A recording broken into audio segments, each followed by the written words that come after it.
Today on The Social, a ceasefire agreement has taken effect in Gaza. Trump calls this the start of lasting harmony in the Middle East. But is it too soon to feel hope? And Katy Perry and Justin Trudeau were snapped getting cozy on a yacht. But how does this romance impact the former prime minister's brand? Then, quick, simple, and seriously delicious. Spice things up in the kitchen with traditional Indian recipes perfect for today's busy cooks. Plus, lawyer and author Christine Van Gine tells us how to introduce young readers to the Canadian Charter of Rights and Freedoms. It all starts now on The Social.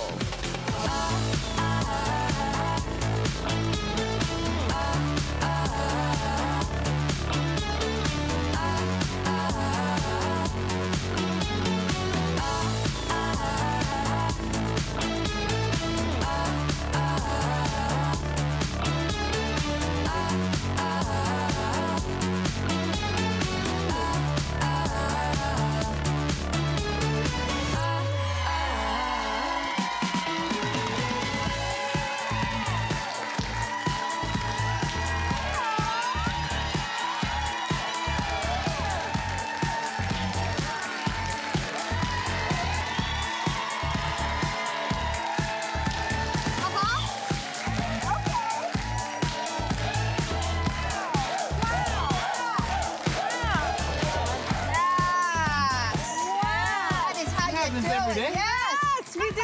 Pretty nice. Hey, happy Tuesday and welcome to The Social.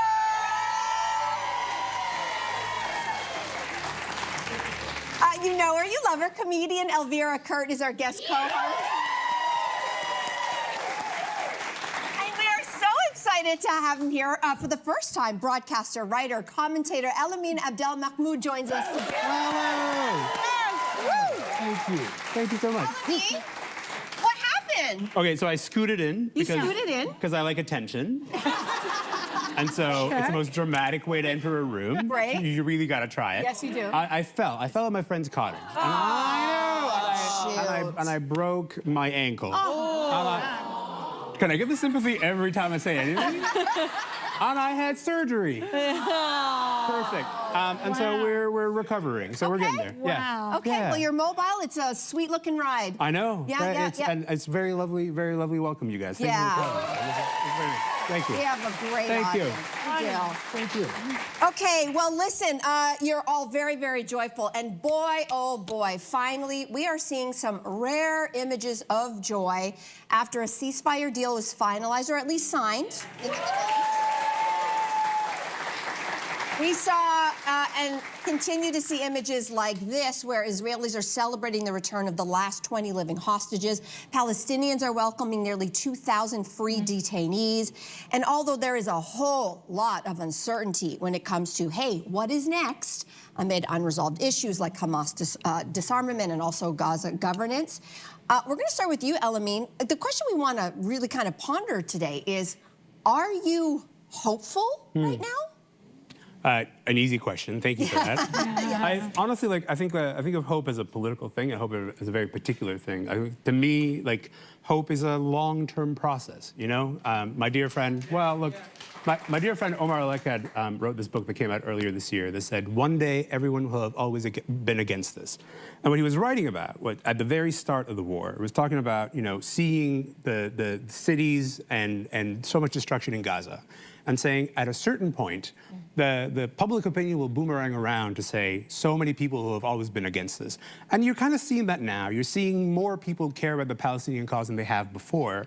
And that is a reason for hope for me. But it also has arrived kind of later than I thought it would. You know, I think some of the images of destruction, they've been around for some time.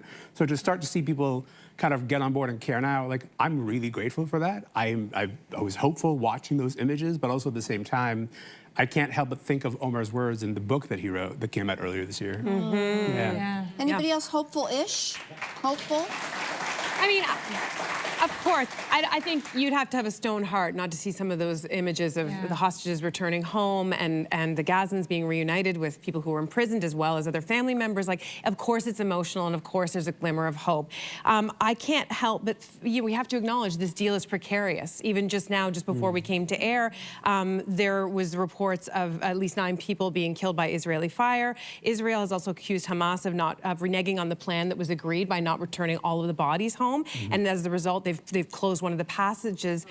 So this is really complicated and tenuous. So I think also what I'm struck by, maybe this is also echoing some of what you're saying, is I think we all need time to mourn the fact that this took 2 years to even come to this. Like, why did it take so long to make a deal? Why is it? And then that Trump is taking all of the credit for this. It makes me wonder, like, what kind of a deal actually has been struck? And maybe we're not going to know. And to that point, like, the fundamentals of the deal that was just struck is basically the same deal as it was on the table November 2023. So how many lives could have been saved, right? Tens of thousands of people. Tens of thousands of Palestinians who died in a bombing campaign that was relentless as we kept on watching it happen and happen. And then we kind of arrive at this point and say, okay, that's basically the same deal that was on the table in 2023. It's really startling. Are you hopeful? No, well, that's what tempers it for me. Just that there's, it's not so much the uncertainty, which is a big part of it, but it's also this feeling that just, I can't, it's not, I don't know if it's real, but just this sensation that we're not hearing everything. And so my hopefulness is like embracing myself. I mean, I'm Hungarian, so we don't really do optimism or joy. What do you do? So, but it's just like a suspicion. Like, what else is going on? What are the hidden costs that we don't know about? Like, you know, when you see Jared Kushner in there, like, he just looks like Voldemort before he's reformed. Like, something hinky is going on underneath. Like, there's some, I don't... Does Voldemort reform in the book? Was there an 8th book? Reform into his full self. Like, so there's, I worry that what is happening is the people in power are somehow profiting for this, or it's to their benefit, and that what still isn't being centered or prioritized is humanity. Like, I would love, for me to feel hopeful, is for world leaders to just say, you know what, we have really gotten this wrong. We are not into money, power, oil, land, and we really are just going to focus back on the people and build them up. And to hear myself say it, it's like somehow abundance is an impossible idea, but scarcity is like, okay, let's just do that. Let's always feel like we need to pit people against each other. Yeah, I hear what you're saying. The sad part for me is, I will say this, I am actually hopeful. I know it's a long shot. A lot of it is a long shot right now. But here's the thing, for me, it's actually the opposite. I'm hopeful for the same and different reason than you are, Elvira, because I know that politicians are not doing it to save humanity, because it would have never gone on for 2 years. This has never actually been about humanity. And I actually think, I'm going to say something wild here, but I actually think one of the reasons I'm very hopeful is 2 things. Number one, you actually saw joy and jubilation on both sides of the border, both in Palestine and in Israel. People are celebrating, and that in and of itself is something so powerful. There's been so much death and destruction and suffering, and people are done with it. We're done with it, they're done with it. So something makes me feel like, okay, there's hope there, but more cynically, you know what Trump really likes more than Trump? Money. And he keeps saying the same thing over and over again. It is time for peace and prosperity in the Middle East. What Trump, I think, is his ego really thrives on is being known as the deal maker. So he's gone in there and said, guys, I struck up a deal. There's peace in the Middle East, because he wants to make deals, I think, with all of the Arab nations that have come to the table, like Egypt and Turkey. He wants normalized relations. Did you start by saying you're more hopeful? Like, that's the... I know, because his ego doesn't want this to fail. Okay. I think Trump's ego wants this to succeed, and not because he cares about people, but because he cares about money and deals being made in the Middle East. That still feels... But that that still feels like when that is your priority, to me, it just feels like, well, that is easy to break apart or fall down or to have somebody. It feels precarious, yeah, right? It does. Yeah, precarious. And I will say that, like, the B-roll that you rolled off the top, which was wonderful, like, one of the rare things that you saw in there is Palestinian joy. That's a thing that you've not seen for some time. And, like, that's been a deliberate thing. It's been a deliberate thing because, like, we've seen the reports of Israel saying, like, hey, when families are reunited, there shouldn't be cameras allowed. These celebrations should not be sort of present to public. That's the thing that has shifted. That's the thing that's, like, new and has changed. And so to even just see images of Palestinian joy, that's new to me. I'll take that hope. Sure. You know? You'll take that hope. Yeah. Okay. Okay, it's just the beginning. It's just the beginning. We do hope it holds. So why don't we take a quick break, and then does seeing our former Prime Minister living out his teenage dreams on a yacht with a pop star, does it impact your opinion of him? So we're going to be talking about, yes, those Justin Trudeau and Katy Perry photos when we come back.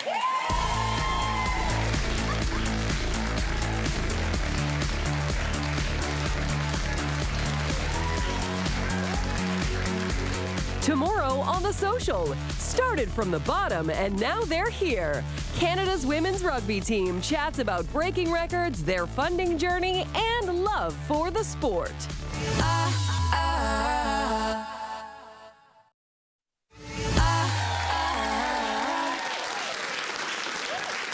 All right, we are back. Boy, oh boy, if you've got something to say, get us on social media. We've got all of our social media outlets open. We'd love to hear from you. So it's Right sure, now? yeah, right. Oh, yeah, right now. Do it, yeah. Oh, okay, all right. So I was thinking you're going I to thought we were waiting. tweet us something that you could just say to my face right now. All right, we got to bring the show back. So it sure looks like Justin Trudeau and Katy Perry are dating. You saw the pics. The two were photographed hugging and kissing on Katy's yacht. She has a yacht. Anyway, you can check out the photos online. I think we're all feeling all sorts of feels about this since the two were spotted dining out in Montreal. How do you think this impacts Trudeau's brand? Oh, how do I think it impacts Trudeau's brand? Listen, I think if you never liked Trudeau, you're not going to like him even more. And if you do like him, then you're going to be happy for him. I think, listen, he's still a young guy. I think he's all of 53. Right. He served this country. Again, you don't have to be a fan of his. He served this country for well over a decade, even before that as an MP. He has done his time. If he wants to get his makeout on with a pop star, to me, I just think he's not hurting anybody. He's done his time. You know, if you have flags around this country that say F your last name, you know, that hurts a little bit, I'm sure. So if this is what it's going to take for you to come back, he loves love, and you know what? I love love, so go for it. Wow. This room felt like a house divided a minute Yes, ago. correct. To very me, like, generous. the leaves are falling and it's sweater weather and there's a Trudeau in the tabloids. That, to me, is like everything is right with the world. We've never been more back. This is a family that has been socially engineered for the tabloids. They have a deep, long history of, you know, just being in the tabloids. And also, at the same time, I don't look at Justin Trudeau and say, this contradicts everything I know about you. I don't think that's the case. It's on brand. It's on brand, you know? And I will say, these photos are a little different in the sense that, like, in Montreal, it's, like, a little easy to spot them. You want to be spotted. They're on a yacht. They're having a nice time. So you feel like they weren't intending on necessarily, as if you don't know, though, that the paparazzi is following. I think following. those photos are a little more grainy than usual. Okay, paparazzi so you feel like it was a photos. long I think it was lens. an overreach. Wasn't you know? it? If I could be wrong, but I had read that those pictures were captured by like a tour boat that was going by them, and someone happened to capture it, and then that photo was sold to the paparazzi. I don't That's know. not even a paparazzi. I mean, they I really feel didn't like- want to be caught. I don't think they did. I think if they did, they would have been in Montreal dining out for everybody to take Sure. photos of them. If you, and certainly if you knew you were going to be on camera, you wouldn't be wearing jeans on a yacht. You didn't like that? Well, what, It was did so he look weird. like he was rescued at sea? Yeah, it was a really strange choice. It's Castaway. That's a It was a really strange choice. I don't don't know. Even if it wasn't intended and they didn't intend to be caught, I just can't help but feel like, what are the exes feeling like right now? Like, you know, I don't know. Orlando Bloom apparently maybe has a bit of a sense of humor because the satirical website The Onion, they posted an AI-generated picture that had the headline, Orlando Bloom spotted at a dinner with Angela Merkel. And then, and then the article, again, a fake article, it said, she's a huge fan of Pirates of the Caribbean and he's super into the German economy. Oh my Anyway, it was a spoof on it and he apparently liked it. So I don't know, but if I'm Sophie, you know, like you've got kids and what if the kids, I think the kids are fans of Katy Perry. It gets weird, right? I don't know. Yeah, I get it. But listen, when you talk about brand, like, you know, Katy Perry, she's like a world famous pop star, but she's had a hard go recently. So her brand needs a little bit of uplifting. She's had a hard go? Yes, she has. Yes, the tour was not. The tour was not great. The album was not great. The album was. And then she not, also you know, she also did that rocket into space. Let's put the ass in astronaut. I think she might be the first person that Not people a got good look. mad at for going to space. Like I don't think Sure. anybody else Not a has good had look. that. No. Not but- a good look. There's something about both of them that is a little bit off-putting. You know what I mean? Yeah. Like, I look at photos of them and I want to feel joy. Again, remember, I'm Hungarian, but there's something like slimy or a lingering smell. Like my eyeballs feel slimy after I've looked at the photos. do you think like, that is? Why? I don't know. There's like they're not elevating each other. Like, you know, if she were with like Keanu Reeves or Bradley Cooper, like he's bringing her up, and then he needs somebody not Amal Clooney, maybe? Without Amal being Clooney, Mary. yes, or All right, well, someone singing like Belinda Carlisle of the Go-Go's. That would bring him Oh, up. Kelly okay. Clarkson. These are people whose reputation is better. All right. Like the optics are better. Okay, well, we're going to move on to a different couple that I'm sure you're going to have feelings I still have about. more suggestions. It is Travis Kelce and Taylor Swift. Have you heard of them? Have you known these two are together? Yeah.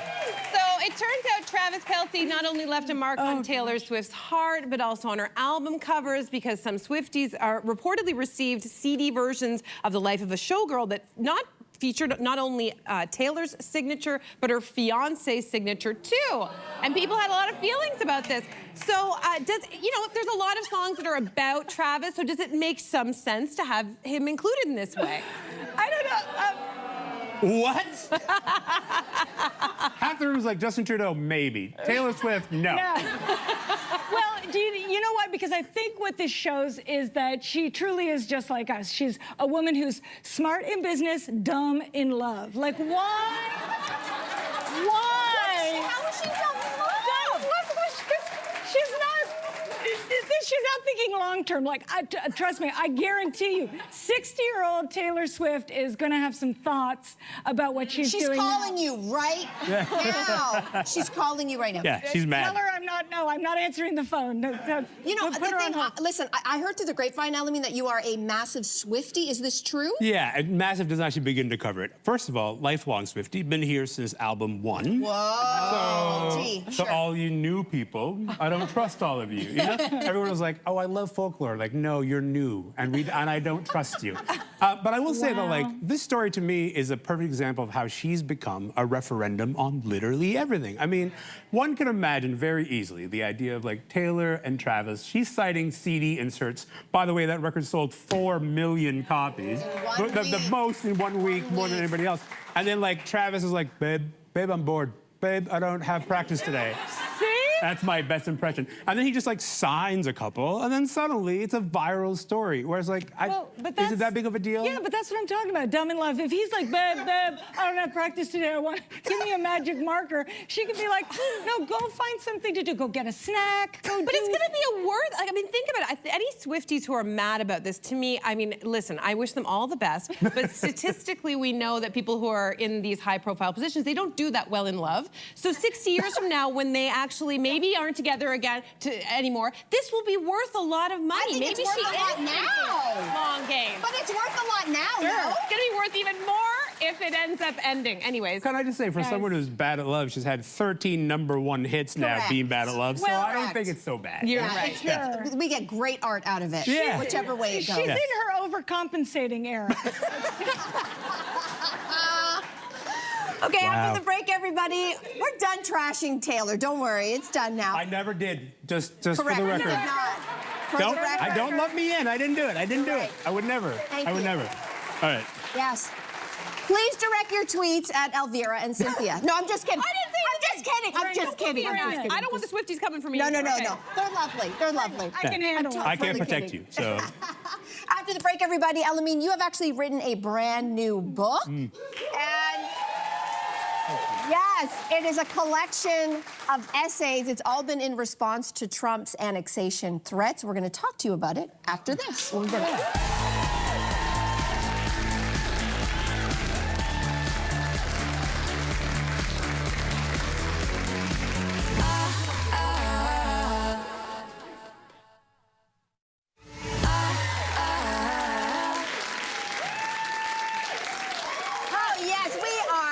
So writer and host of CBC's Commotion, Elamin Abdelmahmoud, is still with us right now. And Elamin, in response to all of that wild Trump annexation talk and threat, and also our country's worsening relationship with the U.S., you actually edited a new collection of essays, and it is called Elbows Up, Canadian Voices of Resilience and Resistance. So why do you think that this was the necessary response right now? Honestly, it kind of felt a bit disorienting to watch all those threats that they were coming in. You just kept on saying it, 51st state, 51st state, 51st state. And that book didn't start with me. It started with sort of the editor, the publisher, McClellan Stewart, Stephanie Sinclair, and someone who runs the Vancouver Writers Festival, Leslie Hertig. And they were having a conversation about how there was once a time where you could ask Canadian writers, you know, and say, like, what is your response to all of these things that are happening? There's this other anthology that was published in 1968, and you've got some of the greats in there. Like, you have Farley Mote in there, you have Margaret Atwood in there, you have Margaret Lawrence in there, and they're all, and they're all sharing their opinions about the United States, you know, and some of those people thought we were cooked. We were completely done for. There's going to be a time when the United States basically takes over Canada, you know? Like, you hear Mordecai Richler being like, there's no difference between America and Canada anyway, and we're all being a bit dramatic. I know. And so that, to me, like, that moment of this 51st state stuff was another invitation, another, hey, what do we make of this? What do the best of the best that we have to offer right now? How are they processing these annexation threats? And basically, that's how this book came together. And let me tell you something about books. They don't come together that quickly. This book was conceived in March, and it is here now. Wow. Like, it moved very quickly. Yeah. Wow. But it's interesting you bring up the historical context, because we seem to be asking ourselves the same questions that we've been asking for decades. Yeah. Like, what does it mean to be Canadian, and who are we in relation to the U.S.? Who are we without them? If the questions are the same, do you think we're better positioned to finally answer them today? I think the best thing we could do is not come up with new answers, but come up with better questions. I think every generation tends to come up with better questions about our identity, about the things that we should be caring about. To me, like, one of my favorite lines in there is in Kara Loft's piece. She says, Canada doesn't need an identity, it needs a shrink, you know? And there's fighting words from Kara Loft, but also there's a real truth to that, this idea of, like, we keep obsessing over this notion of, like, what is our identity? What is our identity? What is our identity? When in fact, we share these values, and we share this land, and we share this space, and we know who we are. And it's time to fight for that, you know, and sort of be deliberate about, like, expressing what that is. Well, you know? this collection assembled such an impressive group of contributors. You've got everyone from Margaret Atwood, who you mentioned earlier, Jade Baruchel, Jesse Wente, Ian Reid, and many others. And so after editing and reading through all of these contributions, was there any pattern or commonality that really struck you?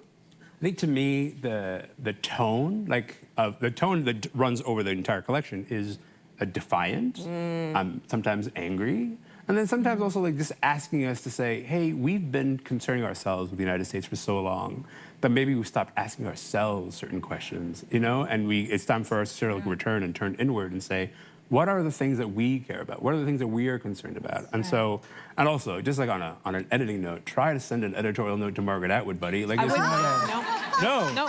Neither would I, for that matter. Yeah. She's perfection. We just don't touch her. Exactly. Yeah. Oh, you get. You get the piece and go, thank you, Margaret. That's right. It's perfect. That's right. Yeah. That's right. Yeah. You know, in this talk of annexation, I think for a lot of people, this discussion has really revolved around economic sovereignty. So how do we as Canadians protect our own resources, strike deals with other countries, create better, bigger alliances with others? Yeah. But in this book of essays, you also explored the idea of cultural sovereignty. So how has our identity changed or been impacted by this whole annexation talk? I think one of my favorite pieces in the book is from the actor and director Jay Baruchel. You know, and what Jay Baruchel does is kind of trace very meticulously the history of how we kind of gave up our sovereignty when it comes to film, right? And so now you see this all the time. Like every movie in the United States is shot here. You know, at a certain point you kind of go like, I know that's not California. I know that's Vancouver. Stop lying to me. But there's something about it's come at a cost. It's come at a cost of if we make all of these great world-class movies here, how much time are we spending making our movies and our stories? And stories that have to do with people who live here and are based here, you know? And so when we talk about cultural sovereignty, like to me, like that's a part of the discussion. Like I think book industry, for example, I think like the Canadian literary tradition, very specific, very real. You know, we're really good at books. We've ceded some ground when it comes to film. We've ceded some ground when it comes to television. It's on us too, though, because we have to be consuming more of that as well. We need to be interested in our own stories. Tell me about it. I'm curious. You've been talking about this idea about like about what a Canadian identity is, and as you've been putting this book together, did you get any closer to an idea of your own when it comes to what this country is and our identity? I was born in Sudan. I wasn't born here. I moved to Canada when I was 12 years old. And so, to me, my relationship with the Canadian identity has been this thing that I've been absorbing my entire life. I assume I'll be absorbing it until I die. Like there's something about coming to this place and then being open to saying, a bunch of people saying, this is my version of Canada. This is my version of Canada. And then for me, from my perspective, I've been in this country for 25 years now. And what I've eventually come to realize is that's all there is people coming up to you and saying, this is my idea of Canada. And, you know, Tom Power, my fellow CBC host, his piece in there talks about how he grew up with a much stronger Newfoundland identity, for example, than he did a larger kind of Canadian identity. All there is this beautiful kind of patchwork, this beautiful quilt of what it means to live in this place. And I think, like, what we need is more of those, you know? Last question, Elamin. Kind of the theme of the show, which we started with, is how difficulty may lead to opportunity. Do you see opportunity for Canada right now? Yeah, I do. I mean, I think like, I do. I think being deliberate about who we are, being deliberate about like what we want to express, what we want to share with the world. I think like this is a moment to define that, to get really good at it, and sort of put our, you know, A-line forward. And I think we're doing that. So yeah. And you're helping. Thank you so much. Thank you. Thank you so much. Of course. Thanks for having me. And for this, the book is called Elbows Up. You can find it in stores everywhere. Everyone's doing it. All right, we're going to take a very quick break. After this, tips on making Indian food. We'll be right back.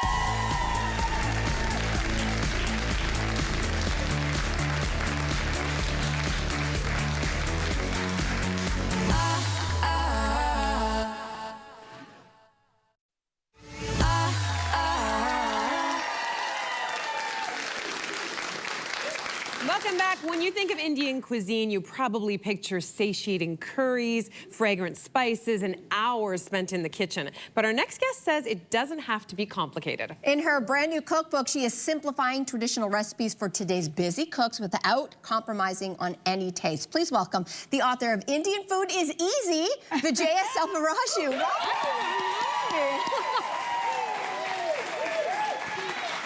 Hi, everyone. Vijaya, congratulations on your first book. That's huge. Oh, thank you so much. It's a thrill to be here with you all today. Right on. So how is it making a cookbook, how is it making Indian cuisine more approachable for home cooks? So the thing is Indian food can be intimidating. So many of us take out Indian food, which is great. Continue doing that from time to time.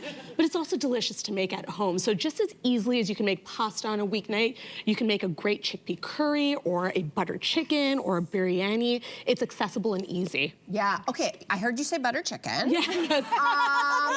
And we're gonna start that with your first recipe. You call this, I think it's gone viral. You call this the best butter chicken because we know it's a crowd pleaser. Who doesn't love it? So what makes your version so good?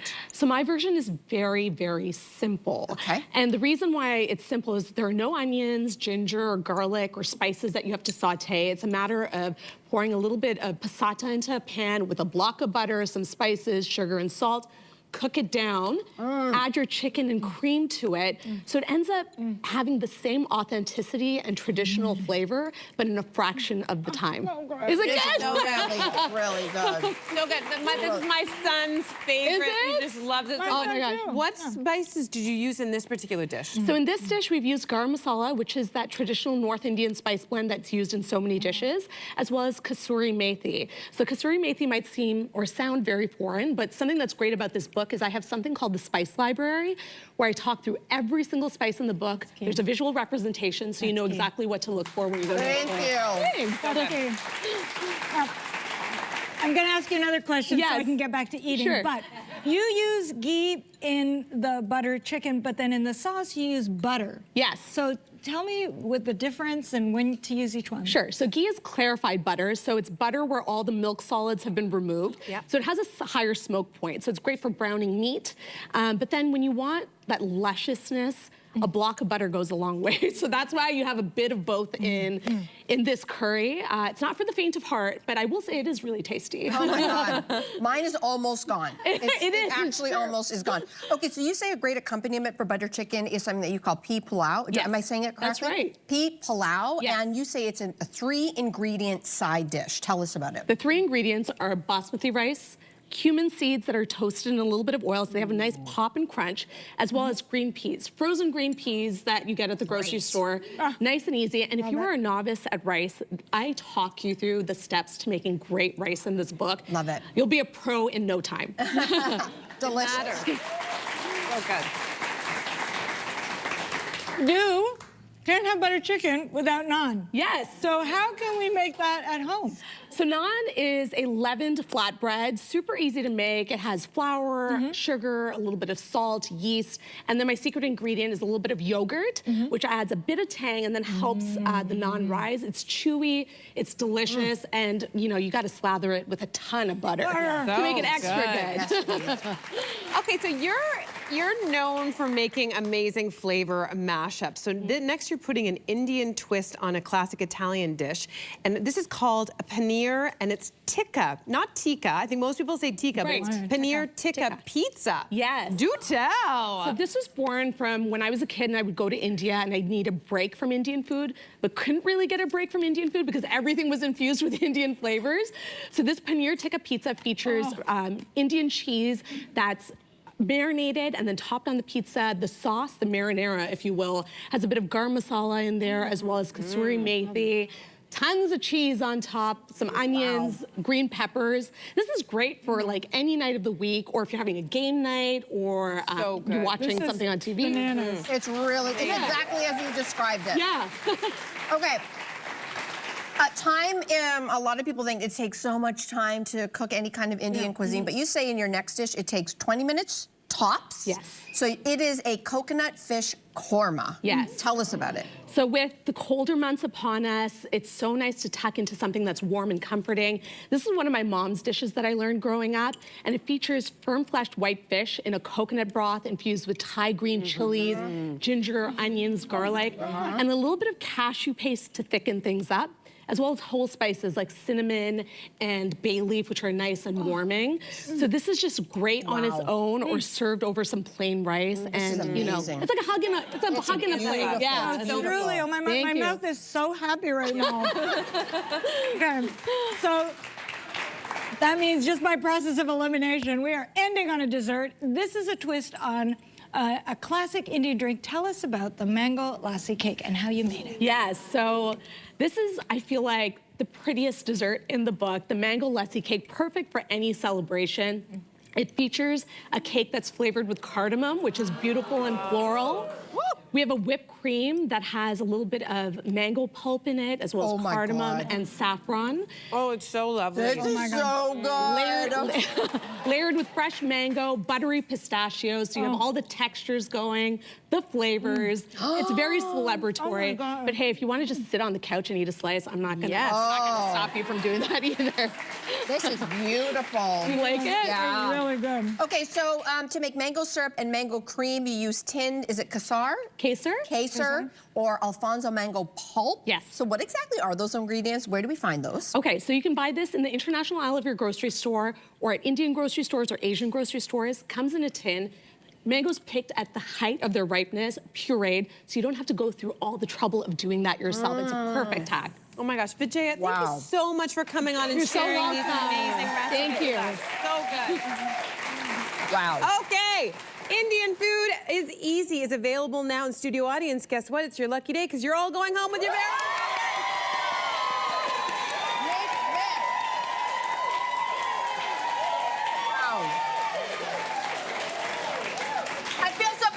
Give you the food, so just make it.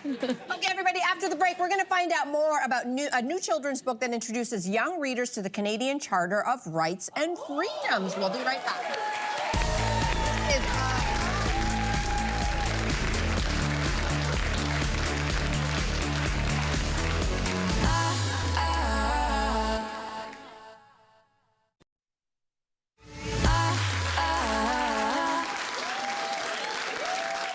Welcome back to the show. Our next guest is a lawyer and the litigation director at the Canadian Constitution Foundation, which is a national charity that defends freedom of expression, religion, protest, and the press. She's also a mother of 3 and an author, and she's here to tell us all about her new book, Maple's Garden. Please welcome to the show, Christine Guy.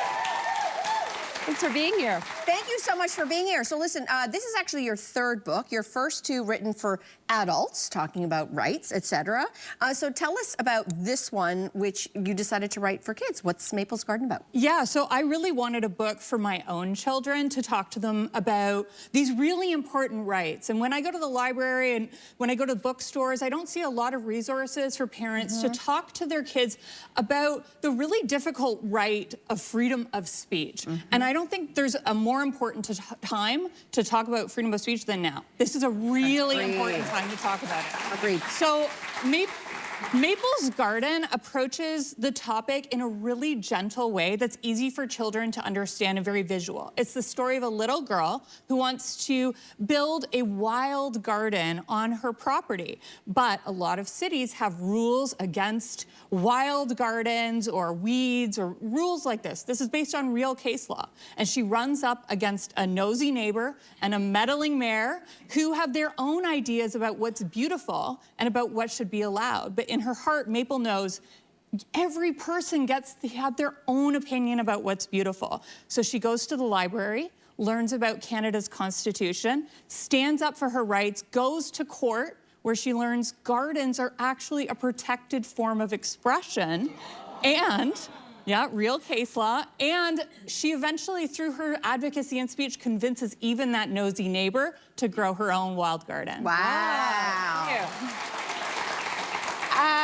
As you mentioned, the book is actually inspired by real Canadian legal cases. So can you tell us a little bit more about those cases? Yeah, so Canada has a really beautiful constitutional history and culture. We have so many amazing cases dealing with freedom of speech, freedom of religion, freedom of the press, and I really wanted to highlight some of those cases. So there's actually a series of cases where courts have found that gardens are protected expression. There's a case from 1996 called Sandy Bell versus Toronto. There's a case that I'm involved in called Ruck and Mississauga. These are both cases where in one it was Toronto, in one it was Mississauga, try to tear down naturalized gardens because of aesthetic standards of beauty or arbitrary rules about what constitutes a weed. Goldenrod, milkweed are actually pollinator plants that are helpful for our environment. So it's very arbitrary for a government to ban them. So it's based on real cases. It's based on cases about protest. Maple in the book goes to organize a protest. She tries to advocate at City Hall. So the last page of the book actually has a list of cases for parents so that they can read about these cases if they want to know more. That's really interesting. Really interesting. You actually feel really strongly that civil liberties aren't partisan, that they're for all of us. So why is it important for us to all keep that in mind? Yeah, great question, because we hear this all the time, that freedom of speech is a right for people on the right side of the political spectrum. Nothing could be further from the truth. It is the right to freedom of expression that allows us to define the contours of every other right that we have. Freedom of expression is a right for the marginalized to stand up for themselves. And who is in power shifts with time. So at one day we'll see people on the right arguing for censorship. One day we'll see people on the left. If we look around the world, we see governments on any side of the political spectrum who argue to silence speech. So it's not confined to one side of the political spectrum. So the right to free speech is a neutral right, even if the content of the speech might, be anything. So listen, aside from reading the book, how do you think it is that parents and even educators can talk to kids about things like, freedom of speech in these important conversations? Yeah, so you can talk to your children using age-appropriate historical examples. So we have Nellie McClung, who was a famous suffragette. We have Dr. Emily Stowe, who's a famous civil rights advocate in Canada. We have civil rights heroes from around the world, like Martin Luther King. And we can also give examples that children might feel in their own life. Like, how would you feel if your teacher said, these children in class can talk, but you cannot? We would understand fundamentally that that's unfair. Now, children might come back to you and say, but what if someone says something mean? And I think one of the things that children have sort of forgotten, or we've forgot to teach children, is that old expression that I grew up with, which is sticks and stones can break my bones, but words will never hurt me. Now, words can be painful, but the freedom of speech is actually a tool for peace, because the alternative is those sticks and stones. The alternative to speech in a polarized era is violence. So we need to embrace speech. We do. Wow.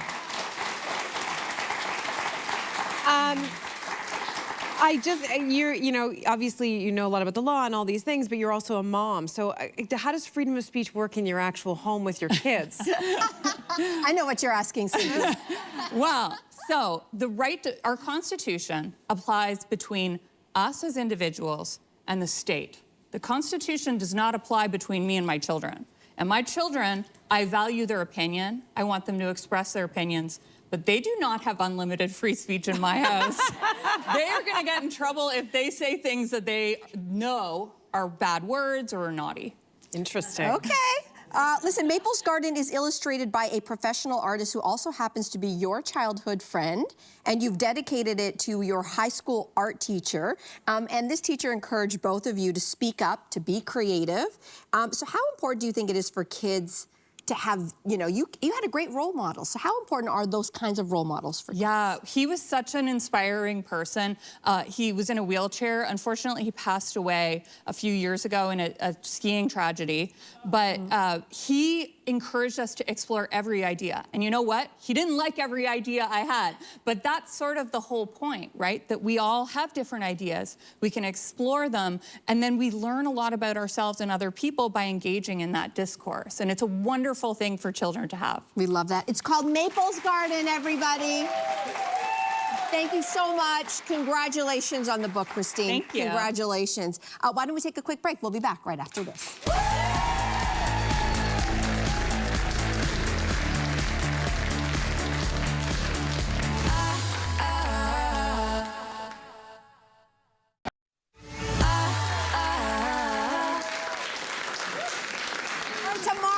Social, what to know about those lash lifts, maybe your liner, how could those be affecting your eye health? We're going to find out tomorrow. Wow. And I'm so excited for this. Canada's rugby stars Tyson Bookboom and Taylor Perry, not Tyler Perry, tell us about their incredible World Cup run and what is in store for them next. That is on tomorrow's show. Elvira Kurt, thank you for joining us today. Thank you. We love having you here. You guys were awesome. Thank you. Thank you for watching. We'll see you same time, same place tomorrow. Take care, everybody.